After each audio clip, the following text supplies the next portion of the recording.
Eleftheria Lialios, whose name I've just horribly mispronounced, translates from Greek to English as freedom. Most of her students, friends, and fellow artists know her as Freedom. We at Agitator regard Freedom as a valued and deeply respected friend, fellow artist and teacher, and champion of the work we do at Agitator.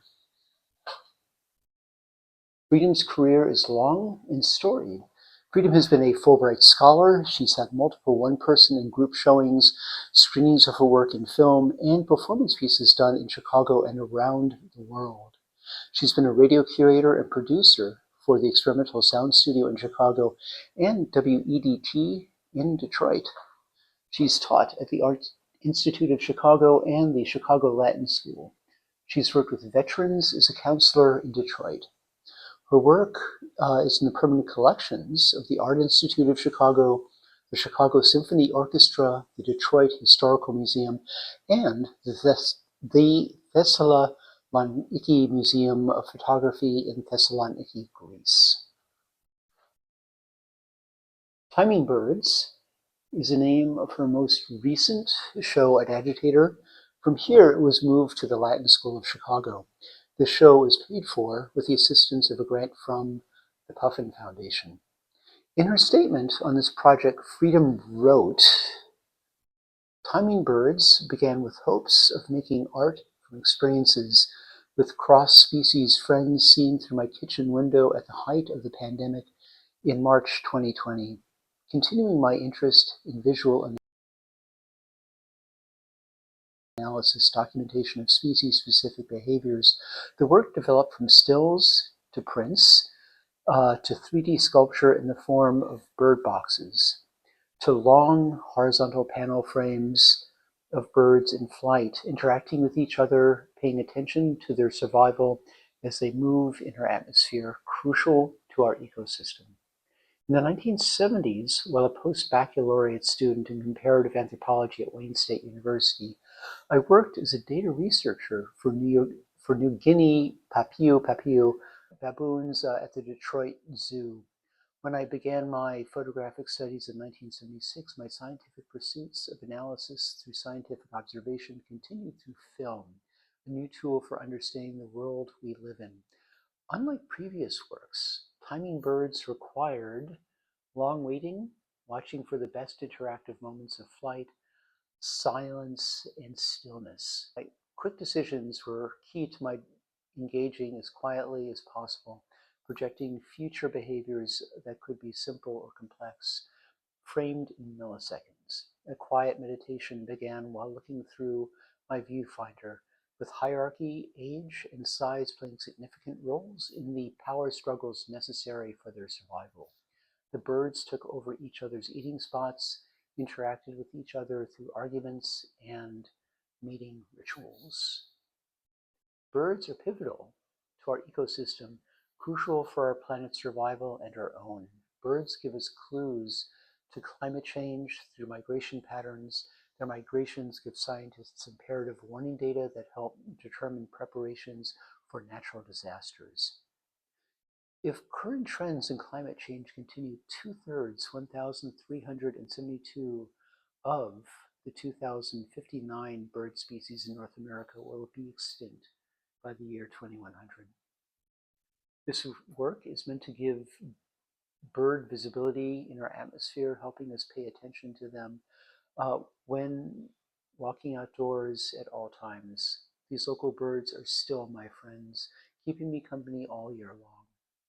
Seeing young finches become excited about a new place to eat is always inspiring. Parents were Albanians, and they were Greek Orthodox, so it was a minority in Albania, in Skopje, which is part of southern Albania, in a place called Vidokastar, which is where Enver Hoxha, who was a totalitarian dictator, took over in 1946. And he killed a lot of my relatives, my uncles, but what happened is, because of the discrimination as being Greeks, and a minority in Albania, they escaped and went to northern Greece, and that's where I was born, in northern Greece, in a tent that the U.S. had put up for immigrants who had escaped the war in Albania. So it's the typical story. So what happened is my parents are both not educated, and my father was a street vendor throughout his entire life. So we were a street vending family, and I would sell popcorn, peanuts, candy apples with him on the streets, on a pole, and blown up balloons. And one of the things that we would sell would be these birds on a stick, and I had a whistle. And so I would walk around and I would go, and this is in downtown Detroit, parades and stuff. It's like balloons and then a stick with the whistle, So you would entice people to come and buy this bird, and the whistle too, another 50 cents. Which was a lot. So, anyway, so what happened also is that my parents are very strict Greek Orthodox people who would, did not allow their female children to go out of the house. That was because of the region of Albania with the Turks and the Muslim community there. They really adapted a lot of the customs, and also because of the 750 years, the Ottoman Empire at the time in northern Greece and in Albania, in Turkey, and in Greece. So a lot of the customs were very much the same, in terms of the Muslim community. So my father was a street vendor in Yanina, which is up in northern Greece, and he made enough money to take himself to Canada on a boat, and then a few years later, he was able to get enough money to bring us secretly on a boat to Italy, and then from there, Italy, to go to Halifax, Canada, and then from Halifax we went to Toronto, which is where we stayed, and I sold with my father on the streets in Chestnuts at the time in Toronto, and then we moved to Detroit, and my father was still working this time, and this is now in the 60s in Detroit. So, and my parents were very strict people, Orthodox people, and because of that, they were very traditional in terms of how they wanted their kids to be raised. So I decided at 18 that what I had to do was leave my house, and because basically I couldn't leave it.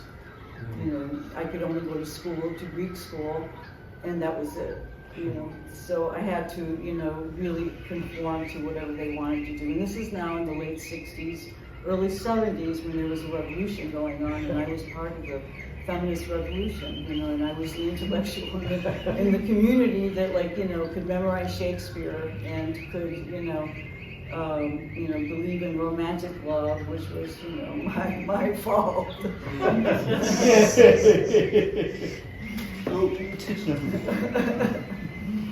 So, what happened is I left home when I was 18, and I got married because it was the only way for me to be able, because otherwise, they would say that, we will kill you. It was really, really very strict, part of how to control women. So the only way to get out of that was to get married. So, and I began living at Wayne State University in 1971, and was part of a community of artists and musicians and activists at the time, and because it was now the early 70s and the Vietnam War. So I became interested also in psychology and sociology and anthropology, and got a degree in psych, and so started working for the city of Detroit, for Coleman and Young, at the Vietnam Veterans multi-service Vietnam Veterans Center, where I was a counselor there, which was a very difficult job. So I held that job from 78 to 83, and at the same time I was working as a post-bachelor's researcher at the Detroit Zoo. And realizing that I really wanted to make some kind of a visual connection that was not scientific. So that's when I got into photography, which is coming from an anthropological background, working, doing data research at the Detroit Zoo, and on New Guinea papio baboons. This is now in the mid-70s, and at the same time also being part of a radio show for women called All Together Now on WDET in Detroit. So it was in the beginning with the song All Together Now. But I wasn't an artist at the time, so when I was photographing the animals that we were studying, is when I became interested in photography, because the job was very difficult. I need something a little bit more, ephemeral and, philosophical, and so that's where, it led me to getting a master's degree, which now I think is useless, and no, just joking. But started teaching, and the thing is that the bird work actually came about because of the pandemic. And one simple little movement of the bird feeder brought the birds to my window. And it was a way of connecting, and I've been living alone since 2009, and as choice. And I really liked the external landscape and the peace that the birds brought me, and the connection that I made with them. So I would feed them, and and I would have little water, so it was, in a sense, a connection with, how well the planet was doing, in terms of, how the birds were doing, and if they were able to reproduce. And so going back to the old, studies, the old scientific studies. Then I decided to print them up because I had been making large transparencies on my own since '83 when I came here for grad school, and then printing them up in large machines, and first in tubes and on roller skates, and move them with the chemicals inside the tube, and the colors would go all around. And this is a photographic process. Two large machines, and then now this is actually the last 10 years I've had to have my work printed by another printer, but I can honestly say this is probably the end of the big work. I'm not going to be doing any more big work because I don't know where to put it, and I think it's over. I think it's over in terms of what I want to convey. I wanted the experience of being part of, this landscape of light and photographic, play with shadow and the three-dimensional, aspect of color. And, I was hoping that would come through. The boxes were made by finding boxes in the thrift store, and I made about 30 of them. So here are only 7. And printing the photographs of the birds, 8 by 10, placing them in the box and in front of a window. So ideally, of course, it would not be against a white wall unless you have tons of light to be able to shine through it. And it could be part of another piece, of course. And then what I did with the frames of the birds, because I'm a photographer and I've been one since 1976. With the frames of the birds, it began with just thinking about the frames as one, for instance, on the left would be one frame, and then 2, 3, 4, and it would be a conversation between one and the other, and trying to actually make some kind of connection with, and some kind of humor also. There was one where I think it was over here in the back where it's. On the shoulder, it's like, I'll make him an offer he can't refuse. The first one where the bird has this, so making, just, specific, humoristic. And so printing up the work big, what I'm doing now is work that my daughter had given me, a telescope, and so with, not a great lens. I'll have to get another telescope, but it's making these large landscapes of parts of the moon and other planets that I'm combining with, with my own installations, because the Webb, no one can compete with the James Webb telescope. And so, like, the only thing that artists can do that have to continue the creative process is, possibly go to space, since, from the air to space and then to infinity. But that's my talk. If you have any questions, it's a good talk. It was a good talk. What I heard, sorry to walk in. I really appreciate you coming. Thank you so very much. Please take a catalog also. How did you print? What's the process used to Okay, print so the images? okay, the process for the images is so a digital print. Yes. That I did an output of course, initially 8x10. Using Photoshop, just taking it to size. Layering everything in terms of color, perspective, communication between one and the other, so that it is like a frame. So then print, and what I would do is, like I said, put it in a tube and then print it out that way. Right. So now what I found a person in Chicago who was able to print the images that I gave him as a digital file, and he was able to print them directly on glass. Oh, so these Oh, are you mean glass? glass? On plexiglass, I'm sorry, plexiglass, yeah. So, and I applied for a Puffin Foundation grant, to get the work done, that I was very grateful for. But now what do I do?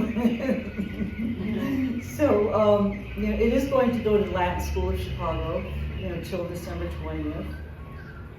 And then I'll take it home and then hopefully, put it somewhere and then go on to decide where it could actually go. I mean, artists continue to make and try to get it presented, to create a dialogue, as, other professions do in different ways, right? So, I don't know. Thank you so much.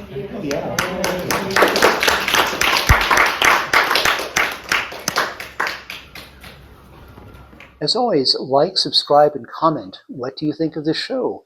Did you have a chance to see it in person? Do you believe artists can or should be advocates for our animal friends and the earth at large, especially in consideration of the growing threats from climate change and a shifting political climate that does not support green and environmentally responsible initiatives? Please consider supporting the work we do at Agitator and check the links below. Okay. All good, Joey? I think we're good. Okay, bye.